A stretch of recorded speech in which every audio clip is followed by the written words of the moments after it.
Саламатсыздар, құрметті көрермендер. Бүгін біз сіздермен to be going to конструкциясымен танысатын боламыз. Жалпы to be going to бізде болашаққа жоспар немесе болжауды айтқан жағдайда біз қолданамыз. Сонымен формуласына тоқталайық. Subject plus to be, яғни am is are. Сіздерге түсінікті болу үшін мен осылай бөліп жазайын. To be, am, is, are. Plus going to and plus verb, яғни етістік. Жалпы to be going to формуласы осылай жасалады. Қазір мен сіздерге оны жеке-жеке ашып көрсететін боламын. Мысалы, бірінші алатын болсақ, I am. Яғни I is am to be бізде I есімдігіне қолданылады. Келесі мысалы he is деп алайық. Үшінші жақта is болады және келесі бір they, олар дегенде оларға they are to be қолданылады. Яғни осы to be-ден кейін біз міндетті түрде going to қоямыз.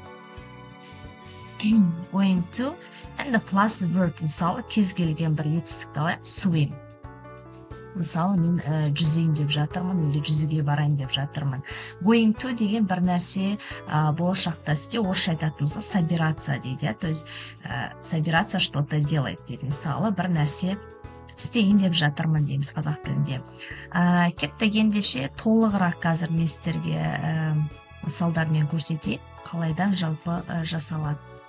Ендеше кеттік. Мысалы, менің кешкеге жоспарым бар дейік. Мысалы, мен кешке не істейін деп жатырмын. Мен кешке достарыммен кездесейін деп жатырмын. Бұл менің жоспарым. Яғни мен айтам, қысқартып I am деп жазамыз. I'm going to meet my friends. I'm going to meet my friends. Яғни мен достарыммен кездесейін деп жатырмын. Келесі бір мысал айтайық, ол машинасын сатайын деп жатыр. He's going to sell his car. Яғни ол машинасын сатайын деп жатыр. Енді тағы да біреу мысалы, келесі апта олар Лондонға барайын деп жатыр. They are going to London next week. Жалпы осындай. Енді мына жерде қарасаңыздар, going to-дан кейін мен айттым ғой, негізі мына жерде going to-дан кейін етістік тұрады деп. Енді біз мына жерде жалпы былай жасалады. Егер ережеге салатын болсақ, мысалы, they are going to go to London next week. Жалпы осылай болу керек.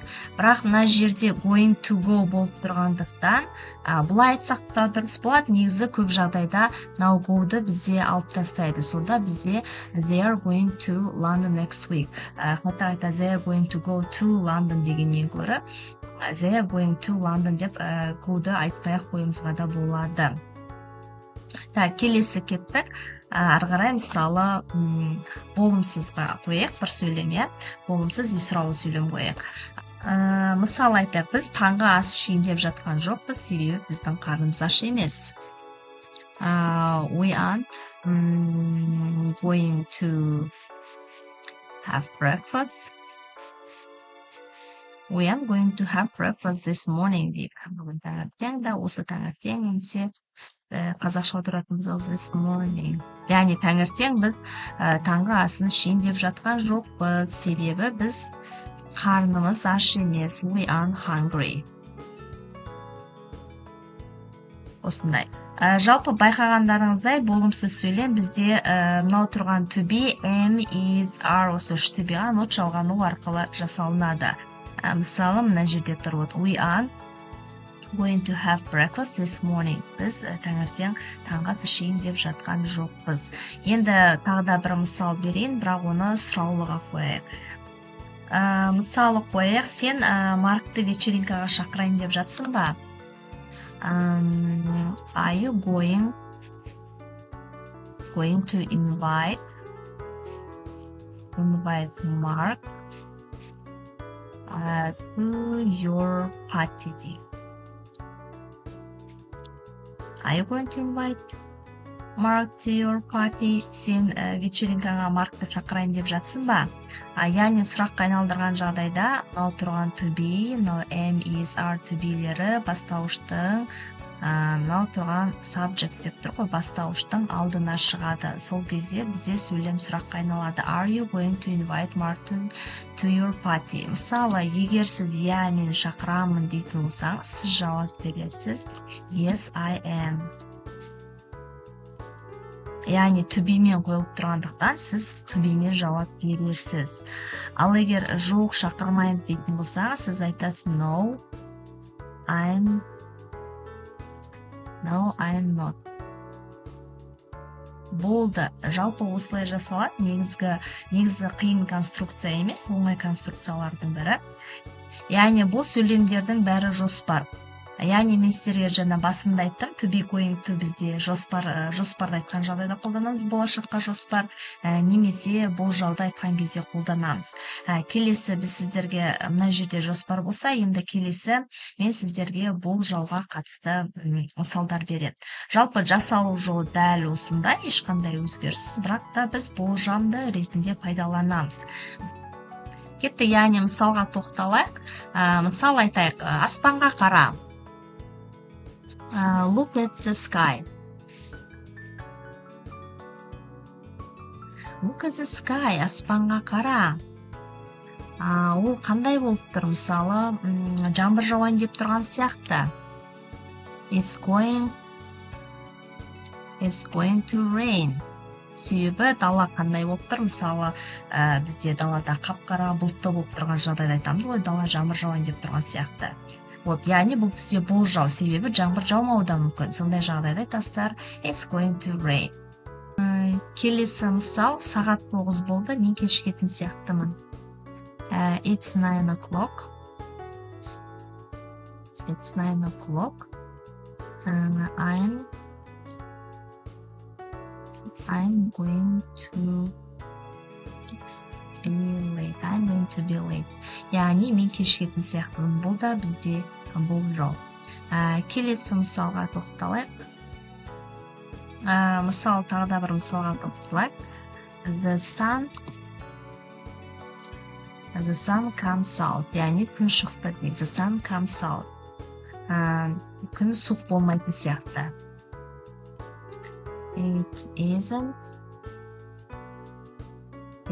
going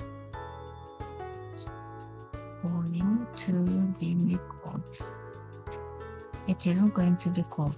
Яғни күн шықты, күн суық болмайтын сияқты. Сонымен тағы да бір мысалға тоқталайық. I think